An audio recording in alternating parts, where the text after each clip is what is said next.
Então, vascaínos e vascaínas, felizmente, hoje a gente recebeu aí, via notícia do GE, do Globo, que a diretoria do Vasco notificou a 777 sobre o pagamento do aporte, querendo garantias do pagamento do aporte de 270 milhões a cair em setembro.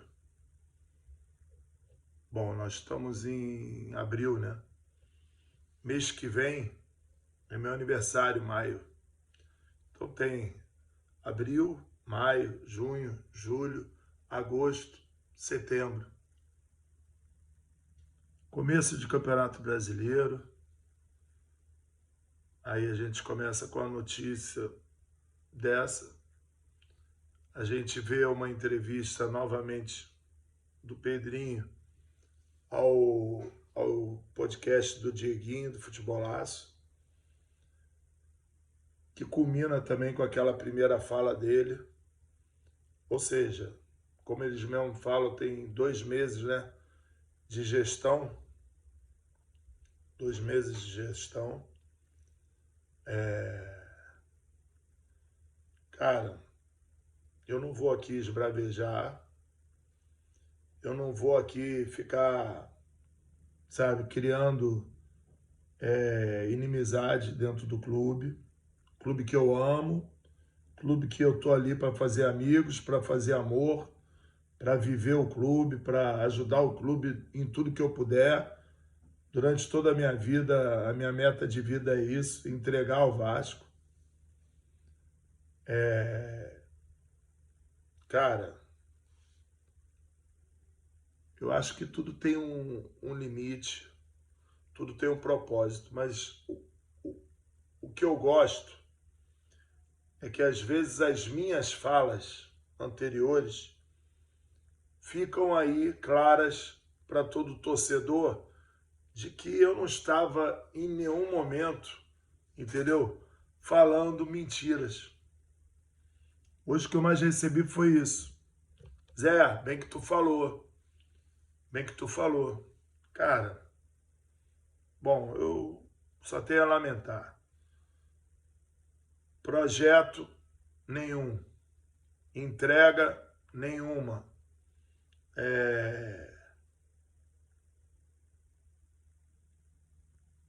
Infelizmente, eu tenho 2 eleições que eu não participo, que eu não fui votar. 2 eleições. Sabe por quê? Eu não vou votar para não ficar puto, porque eu me conheço. Porque quando tu vai votar, tu escolhe alguém. E aí, você é pego de surpresa. Bom, essa eleição, provavelmente, se eu fosse votar, talvez eu votaria no Pedrinho mesmo. E por que eu votaria no Pedrinho? Nada contra o Leve, um cara que eu gosto e tal, mas aquela prática dos processos contra o Vasco e tal, eu criei um ranço. Eu crio esse ranço contra todo mundo, entendeu? Eu crio. As pessoas que processam o Vasco, eu crio esse ranço. E por isso não votaria. Agora, e aí vão falar, mas o Pedrinho também processou o Vasco. Processou. E o Vasco bem que pagou. Ele fala dos pouco que ficou faltando aí, mas o Vasco bem que pagou. Todo mundo sabe disso. É público. Todo mundo que processou o Vasco e que o Vasco pagou, todo mundo sabe disso. Bom, estou aqui para falar disso. Não estou aqui para falar disso. Estou aqui para falar que em nenhum momento na campanha deixou claro a você que seria feito isso. Não, não. Em nenhum momento. Em nenhum momento durante essa gestão aconteceu algo para que isso acontecesse. Já entraram com esse propósito. Entraram com esse propósito.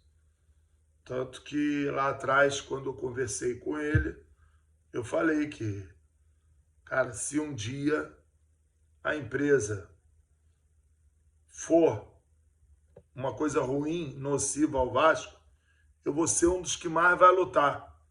Mais vai lutar para botar para fora.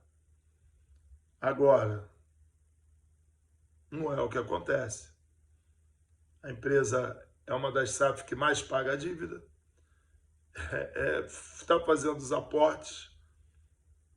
E, pô, você pegar, e na véspera do início aí de Campeonato Brasileiro, aquelas entrevistas, agora na semana que a gente ganha, aí chega essa notificação ao clube. Ou seja, total expor o clube, um clube que está no mercado para fechar parceiros, isso atrapalha.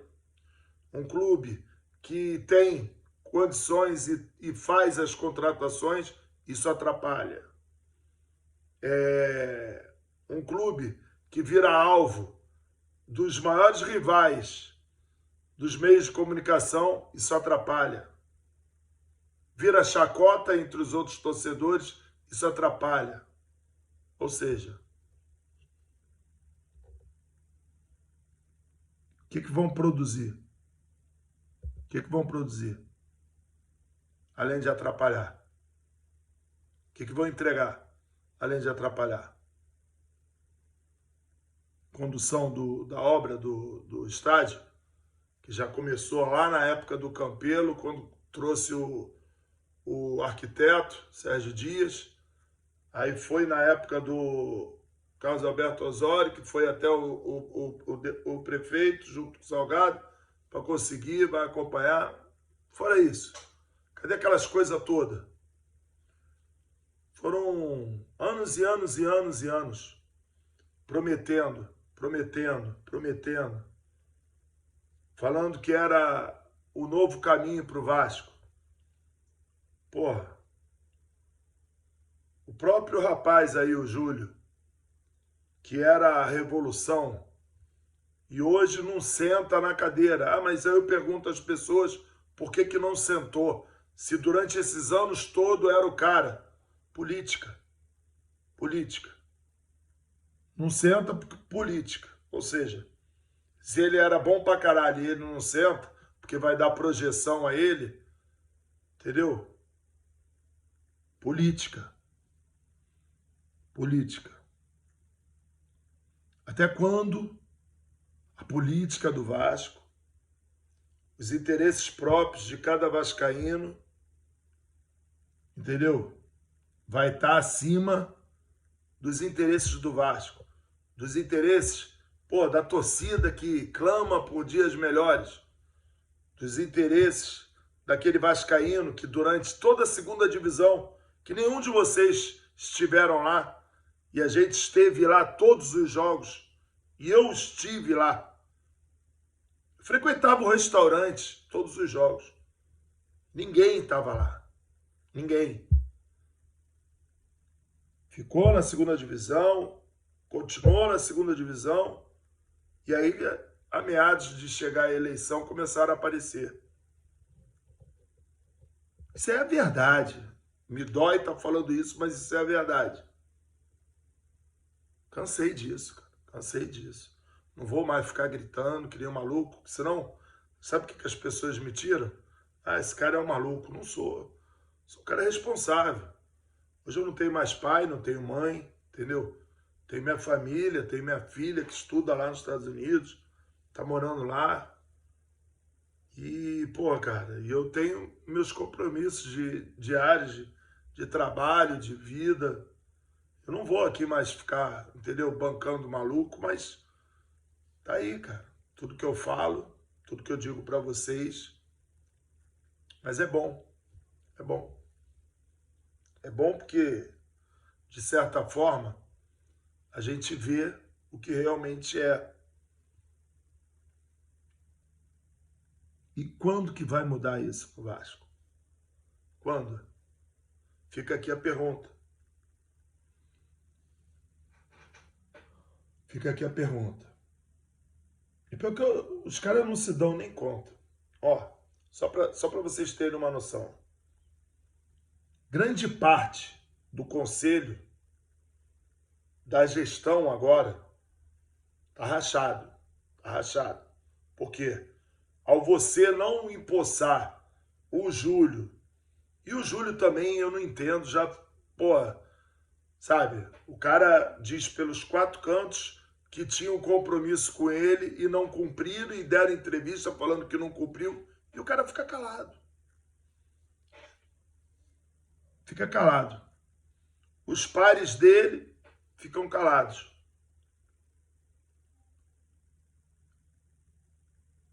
Estão rachados. Rachados. O Conselho dos Beneméritos, eu não sei qual vai ser a atitude do Conselho dos Beneméritos. Eu não sei.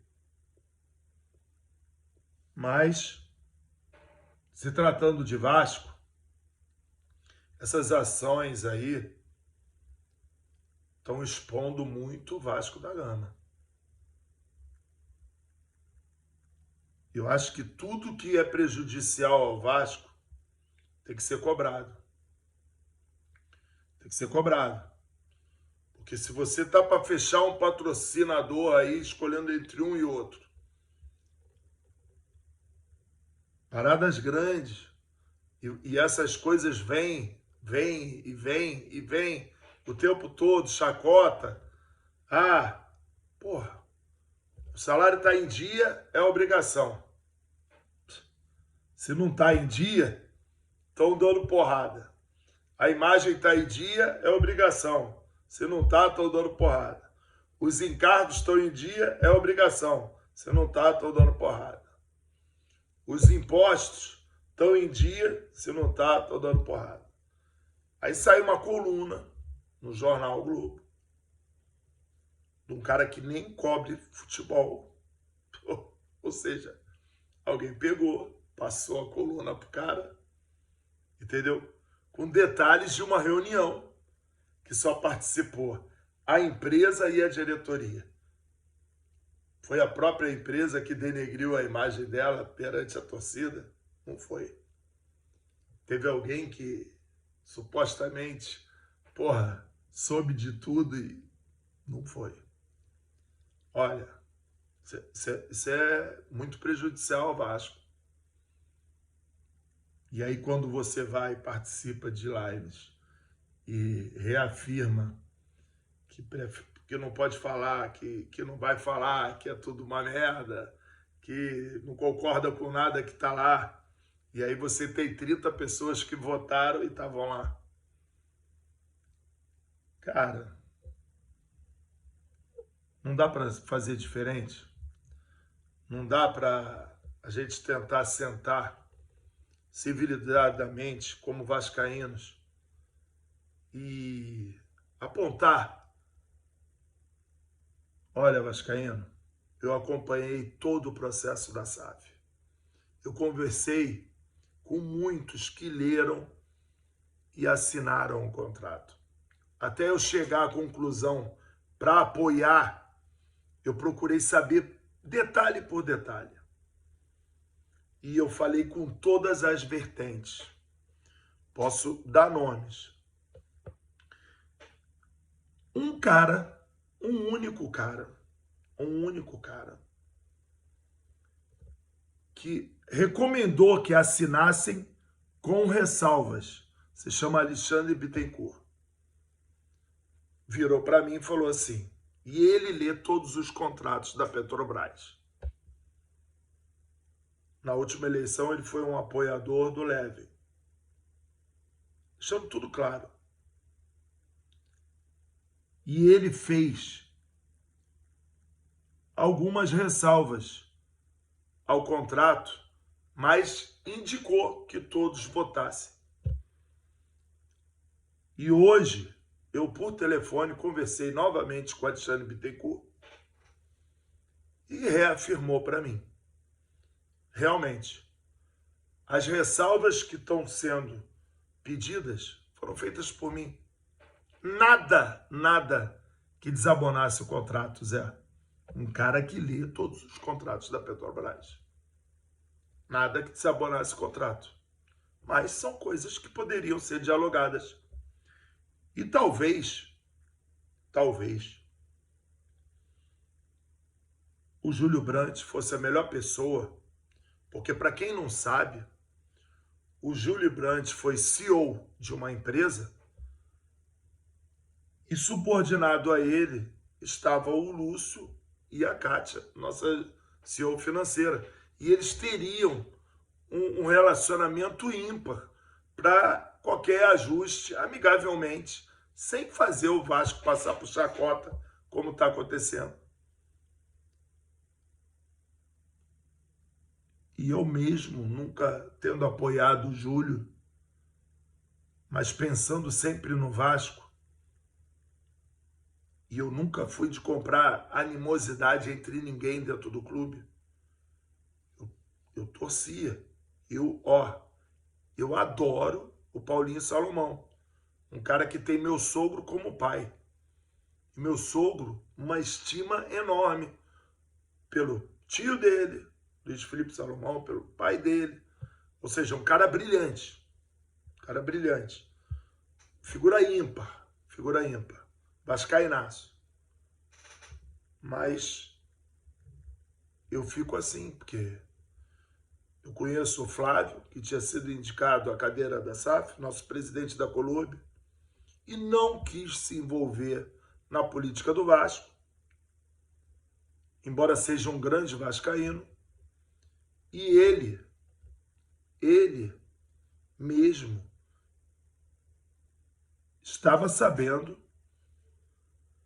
que o Júlio era o nome acordado a sentar na cadeira da SAF, e ele falou, não vou fazer isso, porque eu não acho certo. Bom, segundo outras pessoas que eu conversei, o motivo é um motivo político. Ou seja, a política do Vasco sempre acima de qualquer interesse do próprio Vasco. Perfeito. Bom, como eu falei, não vou gritar, não vou espernear. Continuo aí para ajudar o Vasco em tudo que for preciso. Graças a Deus eu tenho o amor e a dedicação de todo torcedor. E a gente consegue realizar sonhos dantes impossíveis. Porque eu sei que toda a diretoria que pegou por ali fez orçamento para revitalizar aquele prédio todo. Toda a diretoria que passou por ali. Toda. Fizeram projetos, fizeram cálculos e ninguém fez acontecer o que você, torcedor, fez. Que você, a vida toda, faz pelo Vasco. Mas é isso. Aí quando eu vocifero contra o associativo, algumas pessoas pegam aqueles meus momentos de explosão, porque é amor, sabe? É amor. Quando eu pego e grito, sabe? É amor. A minha luta é insana pelo Vasco, todo mundo que me conhece sabe disso. Às vezes há pessoas que digam, Zé, tu vive mais a vida do Vasco do que a tua própria vida. Não, se enganam. A minha vida é o Vasco. Então, se eu vivo muito a vida do Vasco, é porque eu vivo minha vida muito. E minha vida é o Vasco, quem me conhece sabe disso. Então, vascaínos, é isso. A gente continua na luta, a gente vai ter dias de glória e a gente tem que passar por essas coisas. E nós vamos passar. Agora, torcedor, vamos tentar fazer o que eu estou fazendo aqui, entendeu? Para eu chegar e abrir essa live aqui, essa conversa com vocês, Eu tive que me concentrar muito para não fazer o que normalmente eu faço. Mas precisa? Não precisa, né? Tá aí, né? Tá todo mundo vendo, né? Parabéns aos envolvidos. Acho que é para quem acredita.